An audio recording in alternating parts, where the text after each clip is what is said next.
I was at a party one time and a friend asked me a question. She said, you're black, but you don't make black art. Are you gonna start making black things that are of black culture, of a black vision?"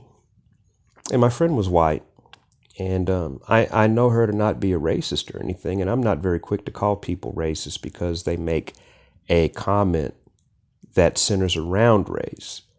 We've gotten to a point today to where when people outside of certain races mention the word race or things related to race, um, sometimes it's twisted into a moment of racism. And while I don't think my friend is racist, I think that her frame of thought, I think she's so comfortable, is so comfortable around me that she didn't think of the question on several different levels. And here's the thing, when you're a normal human being, you don't think about things on multiple levels. If you ask for, where the peanut butter is at in a grocery store, that's just what it is. Yeah, if you ask, um, are you a fan of this music group? It is what it is. There's nothing underlying to it.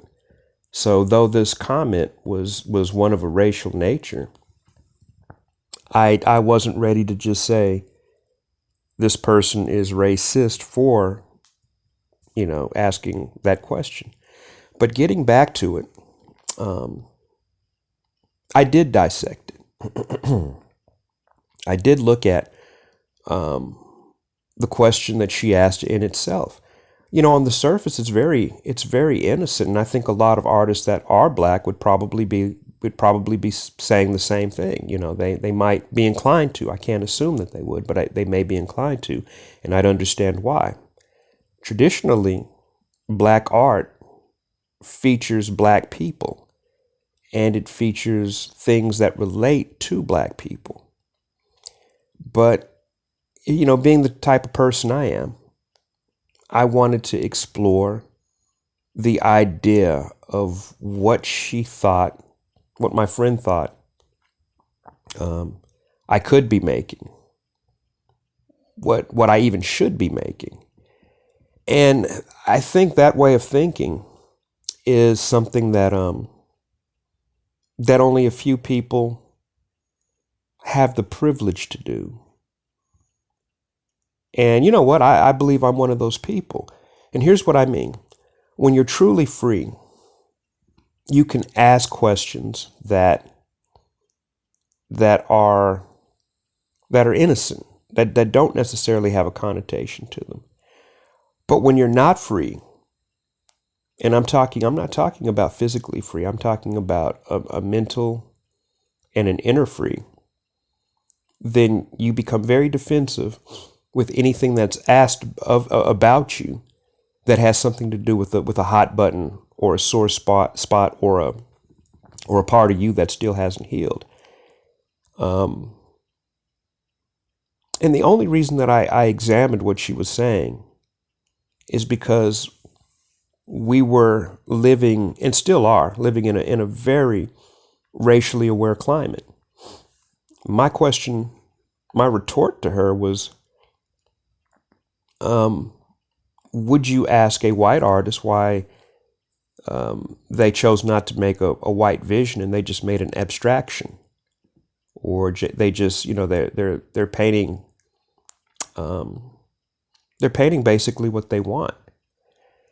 And moments of there's moments where people make differences between other people,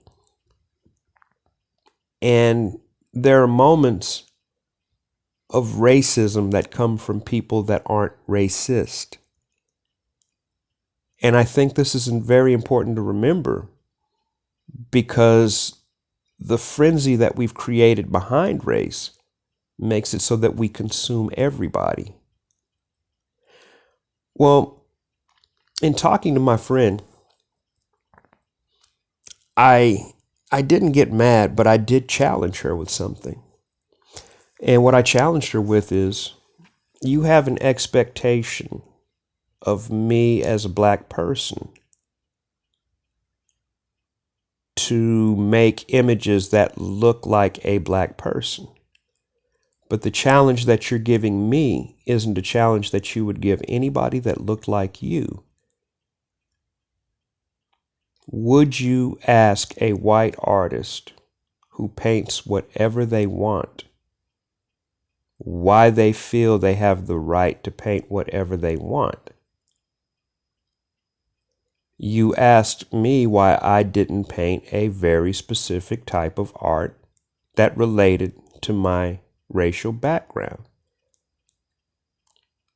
I pointed out how that was a moment of relegation. A lot of times, human beings love to feel like they are more open-minded and more progressive than others. But in thinking that, in that climate of a climate of judgment, a climate of self-righteousness, sometimes we don't look inside ourselves to see that we very innocently stray over into ideas of relegation. There is no reason as to why I should have to paint anything other than what I want to. There is the expectation from people that are not racist, but that are affected by certain aspects of race and expectation of race, that will say things and do things unconsciously that they don't even know would be off-putting to somebody who is actually free. And I'm an actually free human being. When I talk with other artists and other creative people, I'm not going to ask a white artist why they painted somebody black. I'm not going to ask a black artist why they painted somebody white. I'm not going to ask an Asian artist why they don't incorporate more of their culture. Because race and culture are two completely different things. I don't know if this person is of that culture. And I think that's where we drop the ball of communication. We misconstrue two things that are different to be the same. We have a misunderstanding as far as race and culture being the same, and they're not the same.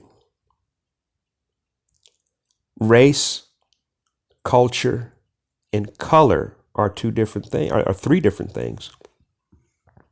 So we get these ideas that people that fit within these certain categories have to adhere to certain things.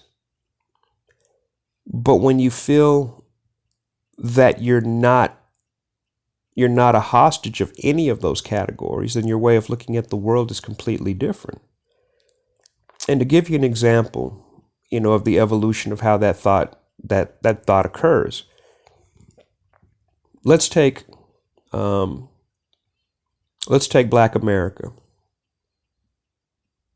and let's look at the progression, and let's look at where you stop at the progression and you end up being relegated to an area, and sometimes you self-relegate. On one hand, you get over here, and of course there's slavery. And then you become free, and then you become something else. Well, in the middle of all that was going on, there was a time where there was a group of human beings that was considered 3/5 of a human, so that they couldn't vote, because only people could vote. Only human beings, men, could vote at that time. And then you become liberated from that, and you become a black man. And then when you become a black man, you go on a quest, if as a man, to become just a man. And then the final evolution is, I'm a human. Well, somewhere in the mix, sometimes people relegate you to the categories that are below human. Whether they're calling a woman you're And I remember seeing the Jackson Pollock movie where he said, "You're a damn good woman artist," instead of "You're just a damn good artist." Well, I think that thinking, as far as this very subversive, hierarchical understanding of that ladder, I think it manifests itself in very subtle ways. And I think sometimes people become comfortable in those categories. There are black people that are comfortable with being black people as opposed to being people. There are people that are so focused on gender specific stuff that they're comfortable with being, a feminist, and known as a feminist before they're known as as a woman. There are people that are happy to be men, and they're in the manosphere, and they focus simply on man things, not human things. And what I find out, what we all have in common, whether you are a pro-black person, a pro-white person, a feminist, none of us have the same freedom of mind as a person that's simply human. Think about that. Humans are free to go wherever they want. When you're of humanity, you can partake in anything that you want, because in your mind, nothing is off limits. But if you're a black person and you only choose to examine black endeavors, black visions, black economic structures, black culture, then you are resigned to the rules of that circle that you're in. You have to also inherit the perception of others and how they interact with you by affiliation. Human beings are visual creatures. And unfortunately, until we get beyond it, until it becomes as mundane as somebody having brown eyes or blue eyes, we have to acknowledge that category and the badges that you wear that show that you're affiliated with those categories sometimes affects how a person interacts with you. And those interactions can also determine your livelihood. They can determine whether you eat. They can determine whether you get out of a certain tax bracket. They can determine your income. They can determine where you live. The more categories you have access to, the better off you are as a human being. Now, as an artist, there are two very prominent collectors of my work. They are black people. But everyone else who buys my work is not black. So if I subscribe to making work for people that don't collect my work, if it's to feed my soul and I'm a separatist, then I've done exactly what I need to do. But if I'm an artist that's crossed over into creative entrepreneurism, then I've completely failed because I've sabotaged myself. When you're free to sell your art to whoever will buy. And you're free to make visions that resonate with people all across the board. There was a friend of mine that went to a symposium, and I can't remember if he said it or if somebody on the panel said it. There was a group of young black artists that were talking about garnering more support from the white community for their artistic vision, for what they do. And they were steadfast with their vision remaining black.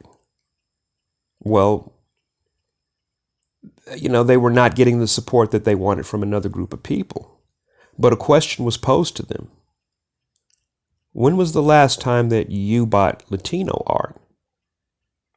When was the last time you bought art outside of another race? And that question couldn't be answered because the privilege of mind that group had been conditioned to have, it left them with the inability to answer a very simple question. Well, if Todd is to support your black vision,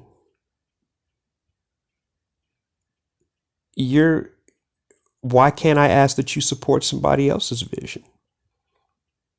And these are things that come with being very specific in your human expression. This is what happens when you become committed to something that is not universal. And here's the thing. I'm not saying that that's wrong. That's not even a right or wrong thing. We're wanting these outcomes as far as certain forms of acknowledgement and equality that we absolutely can't have unless we're human in a way that everybody understands.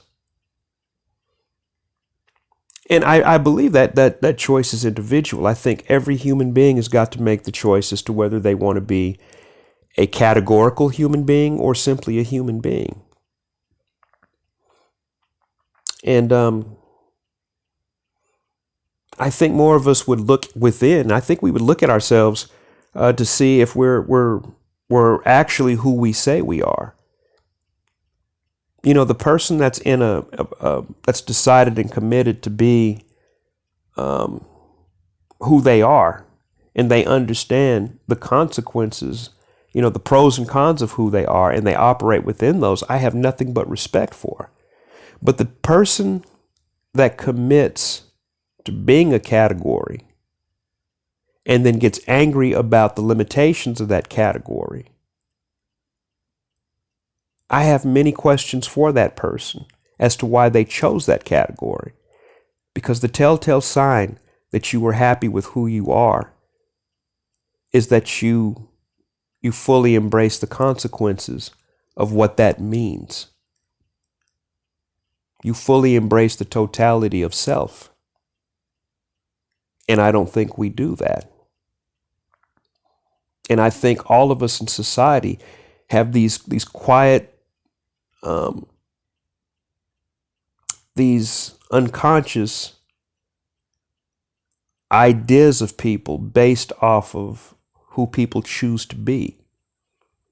I think to a certain extent, we don't allow them the same freedoms that we have, the more universal people. And, it happens to everybody to where you relegate people simply by who you think they are, simply by who they think they are.